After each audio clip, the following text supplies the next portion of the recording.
வணக்கம். இந்த விற்பனையில் பார்த்தீங்கன்னா 2 கிர்ரு, 2 காங்கிரிட்ஜு, ஒரு ஓங்கோலுங்க. கிர்ருனா ஒரிஜினாலிட்டி, கிர் மாட்டுக்கு பிறந்த கன்று கிர்ருங்க. காங்கிரிட்ஜ் மாட்டுக்கு பிறந்தது காங்கிரிட்ஜு, ஓங்கோலுக்கு பிறந்தது ஓங்கோல். சரிங்களா? காங்கேய மாட்டுக்கு பிறந்தது கிர்ரு கிடையாது, காங்கேயத்துக்கு போட்டு பிறந்தது காங்கிரிட்ஜ் கிடையாது. ஓங்கோல் போட்டு பிறந்தது தாங்க. தெளிவான கன்று 5மே. ஏற்கனவே நம்ம 5மே பார்த்தீங்கன்னா தனித்தனியாக பதிவிட்டுருக்கோம்.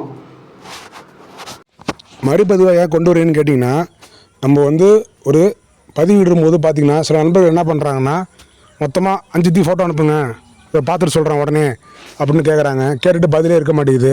அதுமாதிரி சில நண்பர்கள் அட்வான்ஸ் போடுறேன் அப்படின்னு சொல்கிறாங்க. சில நண்பர்கள் அட்வான்ஸ் போட்டு கூட ஓட்டாமல் இருக்காங்க. அதனால் நம்ம அடுத்தடுத்து கேட்குறவங்களுக்கு பார்த்திங்கன்னா வித்துருச்சு, ஒருத்தர் வளர்ந்துருக்காப்புல அப்படின்னு சொல்லி நம்ம வியாபாரம் பாதிக்குது. அதனால் குடும்ப அளவுக்கு வேணுங்கிற மட்டும் கால் பண்ணுங்கள். உங்களுக்கு எங்கேயாச்சும் கூட குறைச்சி விலை கம்மியாக கிடச்சா நீங்கள் அங்கே வாங்கிக்கிங்க. நம்ம வாங்கிட்டு பராமரித்து தீனி செலவு போட்டு நம்ம மெயின்டைன் பண்ணி தான் விலை சொல்ல முடியும். அது உங்கள் இடத்துல விலை கம்மியாக கிடச்சா நீங்கள் அங்கேயே எடுத்துக்கிறது சிறந்ததாக இருக்கும். ஆனால் என் ஏரியாவில் 10,000 கிடைக்குதுன்னா நான் இங்கே அந்த விலை கொடுக்க முடியாதுன்னு தெரிவிக்கிறாங்க. கண்டோட விலை என்ன பார்த்தீங்கன்னா 30,000 65,000 இருக்குன்னு தெரிவிக்கிறாங்க. குடும்ப அளவுக்கு நேரிலே போங்க, போய் பார்த்து நல்லபடியாக நீங்கள் எடுத்துக்கிறது சிறந்ததாக இருக்குங்க. நான் சொல்கிற கணக்கு தாங்க.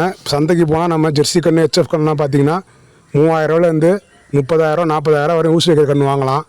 அதுமாரி கிர்ரும் பார்த்தீங்கன்னா உங்கள் கிர்னே தெரியாதவங்க வச்சுருப்பாங்க, இல்லை காங்கேய மாட்டுக்கு பிறந்ததாக இருக்கும். அதை வச்சுக்கிட்டு அவங்க விலை சொல்லுவாங்க, நீ குறைச்சி வாங்கலாம். இதெல்லாம் ஒரிஜினாலிட்டியான கன்று.